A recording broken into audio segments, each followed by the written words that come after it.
I'll be discussing the transformation of the socio-political and cultural orders in modernization.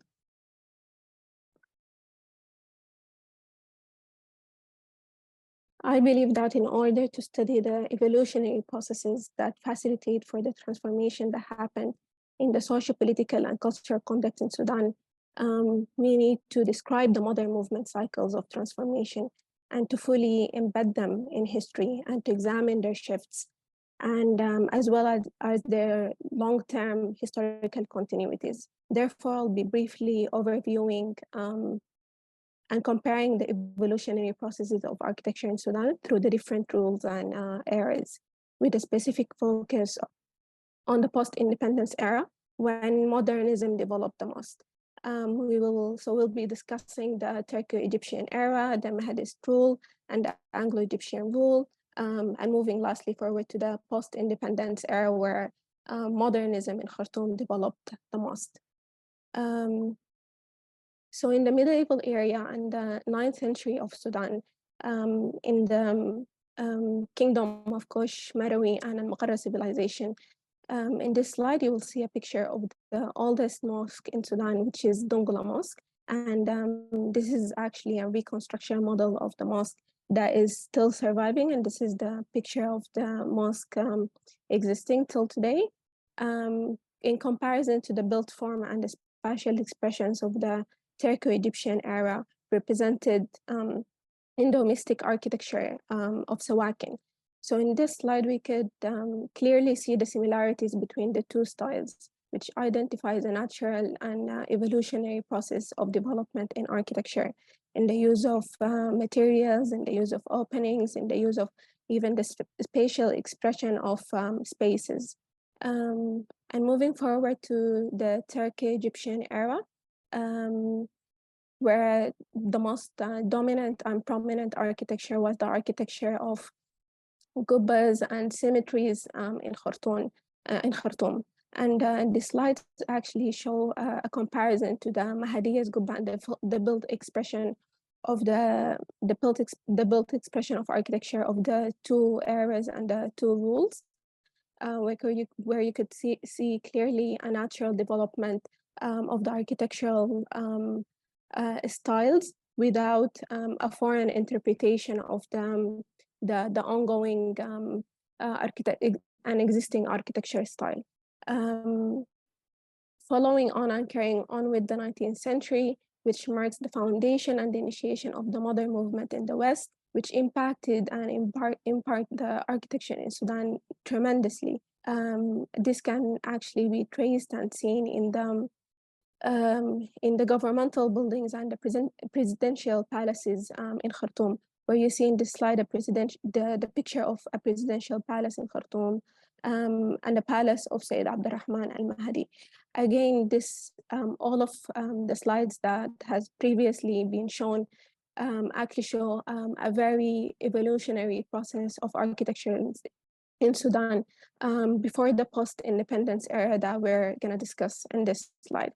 So moving on to the post-independence era, or what I call it the Big Bang of modern architecture in Sudan. The most identifying features of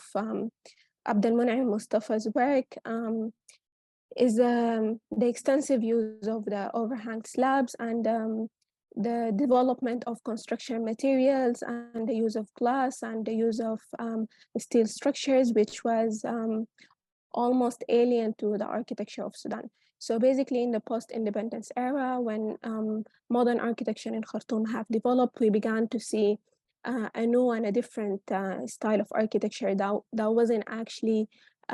due to the evolutionary and the natural process of architecture. So basically the architecture that was represented in the early modern architecture in the post-independence era was a new architecture to the civilization of the Sudanese movement. So in this slide, I argue that after discussing those cycles of transformation in architecture history in Khartoum and their impact, there comes a rising question of the influence of modern architecture in the context of Khartoum, whether if it was the context of Khartoum that developed, whether if it was the foreign political and social orders that influenced the modern architecture in Sudan, as we can see in the friendship hall, or was it the modern architecture of Khartoum that actually facilitated for the socio-political and cultural change in Khartoum,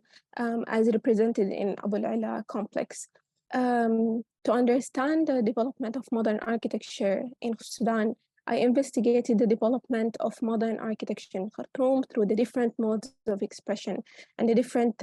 socio-political context, where the first mode is the capitalist architecture represented in the office buildings, and the second mode is the distortion of the traditional rules, which was apparent in domestic and sacral architecture, or the architecture of mosques, to the last mode, or the third mode, which is the mediation of power represented in the architecture of governmental and public buildings. And after analyzing those modes of transformation in the socio-political context of modern architecture, it was clear that modern architecture in Khartoum has rejected the previous historical orders and experiences that I showed earlier in the evolutionary process of architecture in Sudan, pre to independence and pre to the modern movement era in Sudan. And when it rejected those previous historical orders, and it relied completely on the emulation of the foreign and international styles, which actually resulted in the disintegration of the dynamic development and the substitute of local culture. I'll be briefly discussing in the next slides those different modes of expressing modern architecture in Sudan. And the first mode is the capitalist approach, where I discuss how modern architecture was used in Khartoum as a symbol to convey the dogmas and the cultural conduct, and to act as a medium for political power.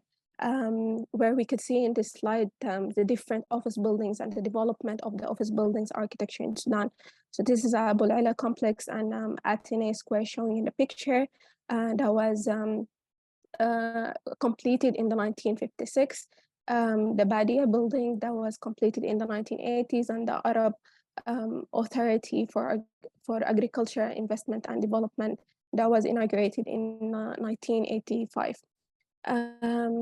So here I'll be discussing the modern architecture and its relation to the cultural discourse, and how modern architecture was used as a symbol to convey those cultural contexts, and how it developed the socio-political context in Sudan. So basically, to discuss the capitalist approach in the modern architecture and its effect in the cultural discourse and the social contexts, I'll be in this slide overviewing the Abu al-Ala complex, which is the first reinforced concrete frame building in the country, and the first building with a basement. Where the architect in this building used a mixed vocabulary of tropical architecture together with the features of the Mediterranean culture. But in fact, in this slide, I argue that modern architecture in Sudan have been monopolized, and although the architect in this building paid attention to the urban context, however, the capitalist approach that was ongoing on the modern architecture era in Khartoum promoted for the destruction of local cultures, and it actually stimulated a new type of which can be called something like oppositional politics. And modern architecture was monopolized due to the division of labor in society, and institutionalizing the charismatic dimension of the social order, which basically reflected the consequences of capitalist development in Khartoum. And in the third mode, I will be discussing the mediating power, and how the architecture of governmental and public buildings was used as a form to obstruct and object power in the context of Khartoum.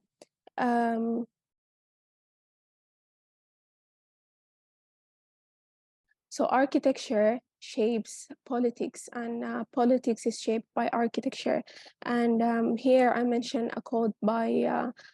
Aristotle when he expresses that man is a political creature. Therefore, the built environment or space is created and lived by man is essentially political. The buildings and their context are symbols of political presence and economic power. And in the building of the National Assembly building and the building that was mentioned in the previous slide, which is the Friendship Hall, we could see how international political and economic systems have played a huge role in forming the architecture in the forming the modern movement in Sudan, which goes by the policies of and the structures of hegemony and dependency, and it also was affected by the great variety of political ecological settings of the Sudanese society that is represented in the different perspectives and different social and classical orders in Sudan. I by this conclude my presentation, and thank you, and I'll be willing to hear your questions and answer them.